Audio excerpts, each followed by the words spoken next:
Bonjour à tous et bienvenue pour notre cours numéro 5 d'introduction à la Genèse. En première partie, nous allons voir le temps d'accomplissement des promesses. Pour commencer, je vous propose de lire Genèse au chapitre 17, les versets 1 à 8. Lorsqu'Abraham fut âgé de 99 ans, l'Éternel apparut à Abraham. Et en fait, il s'est passé 14 ans depuis la naissance d'Ismaël. Dieu lui dit, « Je suis le Dieu Tout-Puissant. Marche devant ma face et sois intègre. J'établirai mon alliance entre moi et toi, et je te multiplierai à l'extrême. » Abraham tomba sur sa face, et Dieu lui parla en disant, « Voici mon alliance. Je fais avec toi une alliance où tu deviendras père d'une multitude de nations. On ne t'appellera plus Abraham, mais ton nom sera Abraham, car je te rends père d'une multitude de nations. Je te rendrai fécond à l'extrême. Je ferai de toi des nations et des rois sortiront de toi. J'établirai mon alliance entre moi et toi et tes descendants après toi, selon leur génération. Ce sera une alliance perpétuelle, en vertu de laquelle je serai ton Dieu et celui de ta postérité après toi. Je te donnerai et à tes descendants après toi le pays que tu habites comme étranger, tout le pays de Canaan, en possession perpétuelle, et je serai leur Dieu.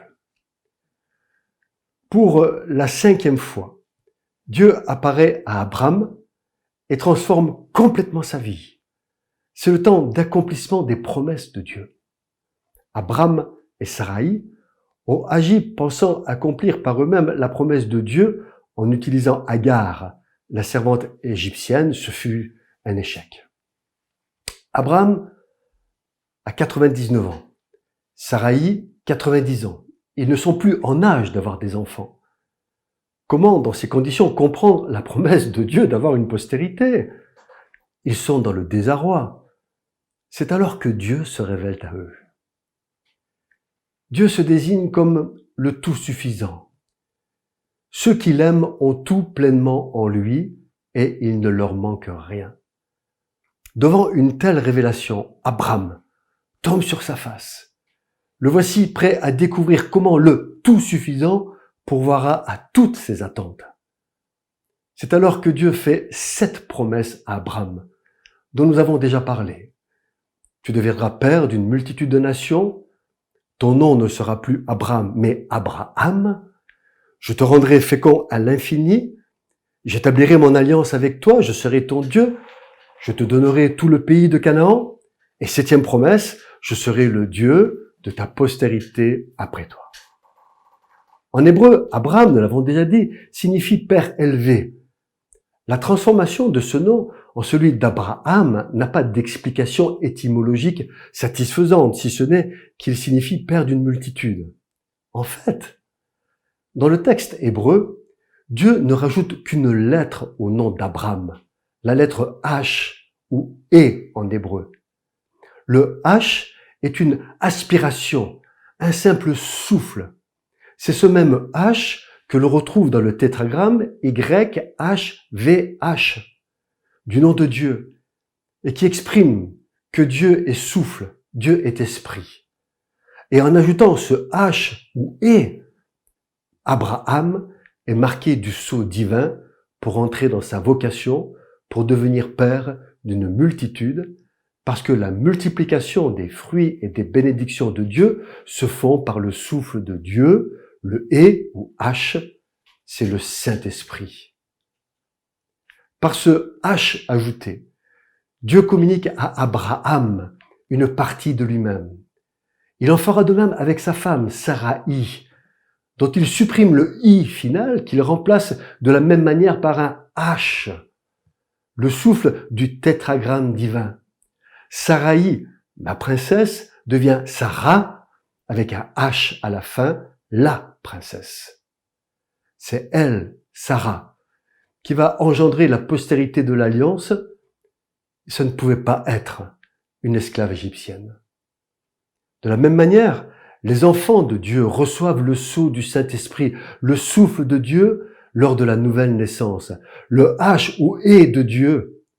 Celui qui est né de nouveau est une nouvelle créature et il reçoit un nom nouveau qui est inscrit dans le livre de vie et qui sera révélé dans la présence de Dieu.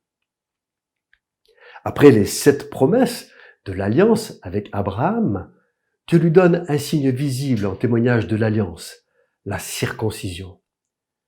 Avec Abraham, la circoncision perd la signification archaïque d'initiation à la vie sexuelle telle que pratiquée dans cette partie du Moyen-Orient. Elle devient le signe d'appartenance au peuple de Dieu. C'est une marque distinctive d'élection qui caractérise et met à part le peuple appelé à servir l'Éternel. L'alliance avec Abraham est une alliance perpétuelle. Lorsque Dieu annonce à Abraham que des peuples et des rois sortiront de ses entrailles, Abraham rit. Alors Dieu donne le nom d'Isaac à celui qui sera son fils, nom qui signifie « il rira ». Mais aussi parce que Isaac sera pour Abraham un sujet de joie. Plus tard, Sarah, dans la même circonstance, rit aussi. Le rire de Sarah n'est pas moqueur. Il vient de l'Éternel qui remplit le cœur d'une joie ineffable devant la magnificence de ses promesses. Puis, Abraham s'installe dans les plaines de Mamré. Là, Dieu se présente à Abraham avec 2 anges. L'Éternel prend la parole et annonce à Abraham qu'il veut détruire Sodome et Gomorrhe, 2 villes abominables. Il ne cache rien à Abraham. D'ailleurs, Dieu ne cache rien à ses enfants. Il dit tout dans sa parole. Et par elle, nous savons exactement ce qui va se passer dans les années à venir. Le croyant qui marche réellement en nouveauté de vie est introduit dans la révélation de l'Esprit. Par contre, il y a comme un jugement d'aveuglement sur ceux qui vivent un christianisme mondain, comme sur les incrédules, peu soucieux du jugement qui vient. Puis, 2 anges se rendent à Sodome en vue du jugement de Dieu. Ils veulent attester de ce qui s'y passe et surtout sauver ce qu'il y a encore à sauver. À Sodome, il y a le même niveau d'horreur et de péché qu'il y avait sur la terre au moment de Noé et qui a obligé Dieu à la condamner. Il ne peut en être autrement pour Sodome. La ville et ses habitants sont allés trop loin. Et pourtant, Dieu, dans sa miséricorde et sa bonté, laisse une porte de sortie. Alors, Abraham, en vrai serviteur de Dieu, intercède pour le salut des justes qui pourraient se trouver encore dans la ville. L'Éternel écoute la prière de son serviteur qui négocie sur le nombre de justes. Puis, l'intercession s'arrête. Alors, l'ange de l'Éternel s'en va. La Bible dit qu'Abraham est un homme juste, qui vit par la foi, alors que Lot est un juste qui vit dans la désobéissance et dans le compromis. Le compromis dans la vie du chrétien le mène à la ruine. Nous ne faisons pas de compromis avec le monde et le péché, quelles que soient les circonstances. Parfois, cela coûte de ne pas faire de compromis. Mais Dieu qui est fidèle compense toujours au centuple les conséquences de notre obéissance par des bénédictions bien meilleures que ce que nous aurions pu espérer si nous étions restés dans le compromis. Lot vit dans le compromis du monde. Il est assis à la porte de Sodome. Il est l'ami du monde, alors que Abraham est ami de Dieu. Lot est lâche et peureux. Il est égoïste et méprisable, allant jusqu'à proposer de livrer ses 2 filles aux mains de pervers abominables. Dieu doit utiliser la force pour arracher Lot à la ville et le préserver du feu du ciel.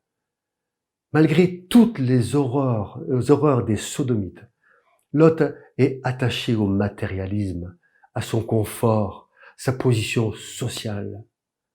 Il est aussi sans doute influencé par sa famille et notamment ses gendres qui ne voudront pas le suivre. Dieu sauve Lot à cause d'Abraham et de son intercession. Les deux anges emmènent Lot, sa femme et 2 de ses filles hors de la ville. Lot tente encore de négocier avec Dieu et sa femme regarde en arrière comme si déjà elle regrettait sa vie passée. Celui qui met la main à la charrue et qui regarde en arrière n'est pas digne du royaume de Dieu. Sa femme deviendra statue de sel. La ville est consumée par le feu du ciel. Quel destin terrible. Le chrétien qui n'est pas à sa place est un danger pour lui-même et ceux qui l'entourent. La Bible dit qu'il sera sauvé, mais comme au travers du feu, comme Lot le fut. Les filles de Lot qui avaient échappé au désastre, voyant qu'elles n'avaient ni mari ni enfant, décident de mettre en place une stratégie diabolique. Elles enivrent leur père à son insu pour qu'il devienne géniteur de ses petits-enfants. Ce double inceste est une abomination. En fait, les filles de Lot sont immergées dans le monde et elles imitent ses usages. Le résultat, elles donnent naissance aux Ammonites et aux Moabites qui seront les ennemis invétérés de Dieu et du peuple de Dieu. L'homme qui marche selon le conseil des méchants, puis s'arrête sur la voie des pécheurs et enfin s'assied en compagnie des moqueurs, s'expose à partager aussi leur sort. Le désastre est complet. Pour avoir refusé de couper radicalement avec le monde, Lot perd tout, et même la compassion de Dieu. Que de chrétiens descendent sur le terrain des compromis, dans l'espoir d'amener des âmes à la repentance. Ils se trompent. Ce n'est pas en descendant au niveau de ceux qui pratiquent le péché que l'on peut les convaincre de se tourner vers Dieu, mais c'est en les attirant à soi, en pratiquant la miséricorde, la justice et l'amour dans la joie. Celui qui, comme Lot, descend sur le terrain des pécheurs s'expose à être séduit, aveuglé et à passer à côté des promesses de Dieu. Abraham, lui, a fait un choix radicalement différent. Il marche dans les voies de l'Éternel et reçoit ses bénédictions. Il est comme un arbre planté près d'un courant d'eau et dont le feuillage ne flétrit pas. Dans la deuxième partie de notre cours, nous allons voir maintenant ce que devient Isaac, le fils de la promesse. Au moment de cette étape, Ismaël, le fils d'Agar, a 14 ans. Mais aujourd'hui, c'est un autre fils qui naît à Abraham, le fils de la promesse, Isaac. Cette naissance a lieu parce que Dieu est fidèle et se souvient toujours de ses promesses et de ses alliances. La parole qu'il nous a laissée dans la Bible est sainte et elle s'accomplit toujours. Les 2 premiers fils d'Abraham, Ismaël et Isaac, représentent 2 principes, 2 vies, 2 natures qui se retrouvent dans le croyant. Ismaël est né de la volonté de la chair par une intervention de Saraï dans les plans de Dieu, alors qu'Isaac est né de l'esprit par le souffle de Dieu avec Sarah. Rien ne peut empêcher Dieu d'accomplir ses plans. À cause de ses agissements, l'homme peut les retarder. C'est ce qui se passe avec la venue d'Ismaël, né de la chair, dont la postérité sera toujours en opposition à celle d'Isaac, né de l'esprit. Quiconque est né de nouveau découvre en lui 2 vies, les désirs de la chair et la vie de l'esprit. Et c'est ce qui provoque les difficultés et les tiraillements que tous les nouveaux convertis connaissent. La chair, si souvent évoquée par la Bible, n'est pas nécessairement synonyme de sensualité. L'homme qui ne marche pas selon la parole de Dieu est soumis aux pulsions, aux désirs et aux besoins de la chair depuis la chute en Éden.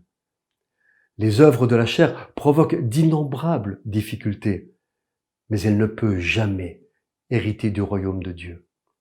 C'est la vie dans l'esprit qui hérite des promesses. Les exigences de la chair et la vie de l'esprit ne peuvent cohabiter. La vie de l'esprit doit chasser la vie de la chair, comme Abraham doit chasser Ismaël. C'est un ordre de Dieu. On imagine que pour Abraham, prendre la décision de chasser son fils aîné a été extrêmement difficile, mais Dieu ajoute, accorde à Sarah tout ce qu'elle te demandera. C'est donc comme si l'Esprit Saint voulait lui dire, obéis à ma parole dans tout ce qu'elle te dira. Tel est le secret de toute croissance spirituelle. Tel est le moyen d'entrer en possession de l'héritage promis. La connaissance intellectuelle ne suffit pas. Il faut totalement consacrer sa vie à la parole de Dieu, Jésus, sans rien en retenir. Malgré la douleur de la décision, Abraham s'est séparé de son fils Ismaël par obéissance à Dieu. Mais comme nous le disions déjà, Dieu prend toujours soin des conséquences de nos actes d'obéissance. Si Dieu demande dans nos vies une rupture ou une séparation, Dieu prendra soin des personnes dont nous devons nous séparer. Dieu prend toujours soin des conséquences de nos actes d'obéissance pour les autres et pour nous-mêmes. Après cet épisode douloureux, Abraham va connaître une nouvelle épreuve de sa foi. Nous sommes dans la Genèse, au chapitre 22. Dieu lui demande d'accomplir la chose la plus difficile qu'il soit possible d'imaginer pour un père, offrir en sacrifice son fils Isaac. À quel moment cela s'est-il produit? Dans quelles circonstances? La Bible dit très peu de choses à ce sujet. Le dialogue entre Abraham et Dieu est court, d'une extrême simplicité mais aussi dramatique. Dieu dit, prends ton fils, ton unique, celui que tu aimes, Isaac. Va-t'en au pays de Morija et là, offre-le en holocauste sur l'une des montagnes que je te dirai. Abraham ne répond rien. Il se met en chemin avec ce fils qu'il a tant désiré et tant attendu. Abraham le lui donne, tout comme Dieu a donné son fils unique. Il n'a pas épargné son propre fils. Le don d'Abraham parle d'avance du don suprême de la grâce divine en Jésus-Christ. Pendant ce parcours côte à côte d'Abraham et de son fils Isaac, quel silence! Quelle intensité dramatique. On ne peut imaginer ce qui devait se passer dans la tête d'Abraham. Sans doute, il devait y avoir une grande incompréhension. Mais il marche quand même vers le lieu du sacrifice, le mont Morija, où plus tard le temple de Jérusalem sera édifié. Isaac ne dit rien. Il pose une simple question. Où est l'agneau pour le sacrifice? Soumis à son père, a-t-il tout compris? Sans doute.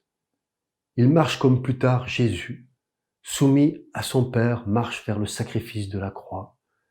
Avec une différence toutefois. C'est qu'au moment où Abraham va accomplir le geste fatal, Dieu retient son bras et lui montre un bélier qu'il pourra sacrifier à la place de son fils. Dieu a pour les hommes la compassion qu'il n'a pas pour lui-même. À la suite de l'acte de foi d'Abraham, l'ange de l'Éternel dit « Je le jure par moi-même, parole de l'Éternel, parce que tu as fait cela, que tu ne m'as pas refusé ton fils, ton unique, je te bénirai et je multiplierai ta postérité comme les étoiles du ciel et comme le sable qui est sur le bord de la mer. » Après l'épreuve et la victoire sur l'épreuve, Dieu bénit et console ceux qui ont souffert. Ils ont acquis par leur souffrance un poids éternel de gloire dans la présence de Dieu qui déjà sur terre remplace les années perdues. C'est la 7e fois que Dieu renouvelle sa promesse de bénédiction à Abraham. Désormais, Abraham a compris que rien n'est impossible à Dieu. Et parce qu'il a espéré contre toute espérance et qu'il a cru, il est devenu le père d'un grand nombre de nations. Voilà, nous avons terminé notre cours et puis je vous répète et rappelle que pour une étude plus approfondie de la Genèse et retrouver toutes les références bibliques, nous vous invitons à étudier les documents écrits qui vous sont proposés. Dans la prochaine vidéo, nous étudierons la vie d'Isaac. Et puis, comme d'habitude, afin de bien profiter de cette vidéo, nous vous proposons de lire les chapitres 23 à 27 de la Genèse. Bonne lecture!